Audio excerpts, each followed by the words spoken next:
look forward to a trip and the day before the trip you are excited and we're counting down the hours? Well, when I was in grade school, I counted down the hours and minutes until PE every day.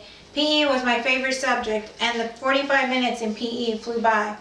Since 2002, the No Child Left Behind Act, many schools have opted to remove PE from the curriculum or to only have PE 90 minutes a week. Does PE benefit a child or does it affect them negatively? Today I'm going to inform you of the pros and cons of PE in schools and why some find PE beneficial and others do not. The cons are more time should be spent teaching math and reading and less time in PE. The second issue is that physical activity should be vigorous and require at least 30 to 45 minutes of exercising a day to help reduce obesity, but there is no mandate that PE should be part of the curriculum. Some of the pros include that PE, physical activity, help reduce obesity and helps children perform better in school. I am qualified to speak on this topic as I have done extensive research and have lived this issue I will be talking about. My goal is to inform you of the current debate that exists in regards to keeping and reducing PE in our public schools. Some schools view the No Child Left Behind in a very negative manner. The first point I have is that more time should be spent on subjects such as math and reading. According to NPR, the National Report Card revealed that 92,000 high school seniors who took a reading and math assessment in 2013 scored lower than those students who took the test in 1992, and the scores were unchanged since it was last administered in 2002. Let's begin at looking why more time should be spent on reading and math. Education Week Research Center reports that the No Child Left Behind Act mandated that by 2013-2014 that children needed to be proficient in math and reading, and that schools would be accountable if the school failed to meet the standards of a passing score. States are required by law to ensure that all students are at a proficient level on state tests. All schools have to meet specific standards. Schools that do not meet the adequate yearly progress targets will face corrective measures and possible governance changes. You can imagine that this accountability puts a great deal of stress both on the school administrators and the teachers, and yet their goal is only to make sure that they are doing everything possible to meet the state standards. The National Education Association wanted to know how much time teachers were spending teaching core subjects. They did a survey, and the survey results revealed that 81% of the teachers reported that they were spending more time on math and reading and reported that they were crowding out other core subjects such as science and social studies so that they could focus on what the National Education Board was stating. As you can imagine, 90 minutes a week spent in PE is valuable time lost for teachers who are already crowding out other important core subjects. Is PE even considered a core subject? If not, then the argument is why not utilize the time in other core subjects? Do they promote exercise and learning? Sports researchers Ken Hardiman and Joe Marshall reveal that 26% of PE classes in the United States today fail to comply with state regulations and do little to promote exercise. PE was considered fundamental part of the American public schools curriculum a decade ago. Before World War I, PE was first introduced as a core subject, just like reading and math, and it was established with the sole purpose of getting young men fit for the service. PE was 30 to 45 minutes a day. State education agencies at that time mandated that PE become part of the curriculum. I remember in elementary, middle school, and high school that my PE teachers always provided us handouts on the units that we were studying, and we always had to take an exam after every unit. Since the No Child Left Behind Act PE, though, PE is no longer considered a core academic subject. Therefore, school and school board members are at liberty to reduce or eliminate the requirements for students in PE. Currently, only 6 states in the United States consider PE a core subject. and mandate that content areas be studied just like any other core academic subject. The U.S. Department of Education has criticized PE for too often consisting of rolling out the balls and just letting the kids play. Being that PE is not mandated in 44 states, schools can choose to reduce PE and focus on other core subjects and not have activity that's vigorous.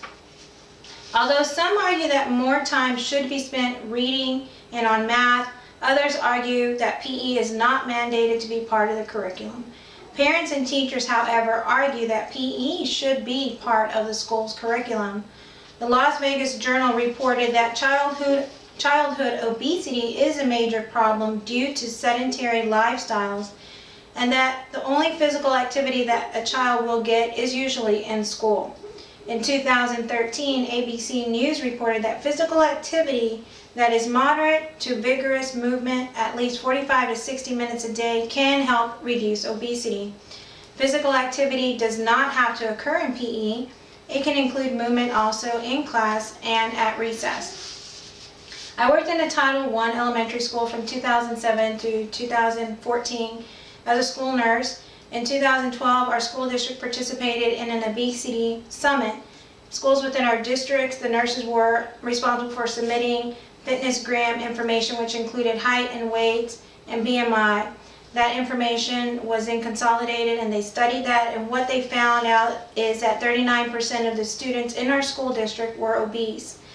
As an initiative to reduce obesity on our campus, our school campus, we were already doing PE 3 times a week, and we took the initiative of adding an extra day, what we call Walking Wednesday, where the children would get 20 minutes of extra walking time at recess.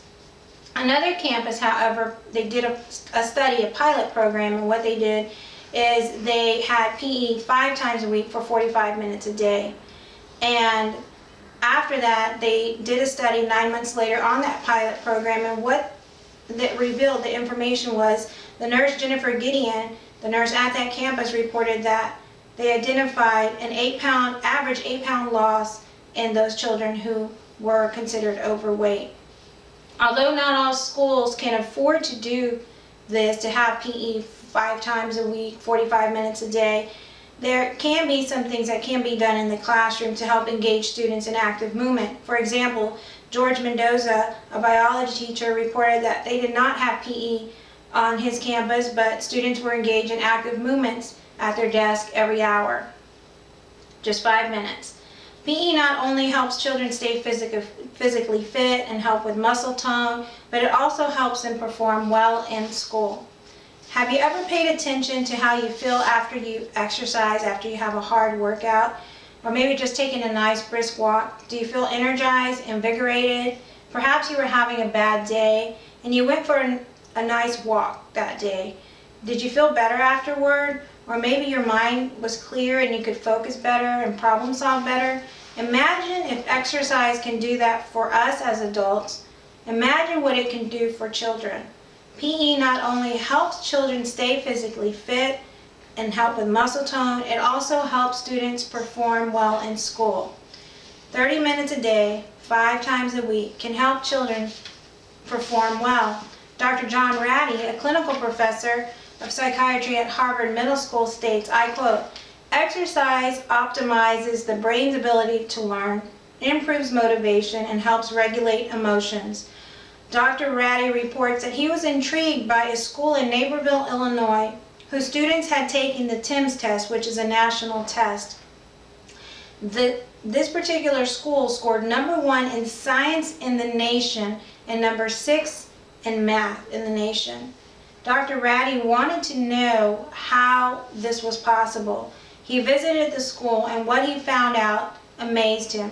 He found out they had 19,000 student elementary high school students who were participating in PE 45 minutes a day. Of those children, he reports that only 3% of the children were overweight. Of the 7,500 high school students, none of them were overweight. So exercise not only had an effect on their weight, but also on their cognition. Dr. Reddy states that the brain was turning on and the children could focus better in school. As you can see, exercise also helps children.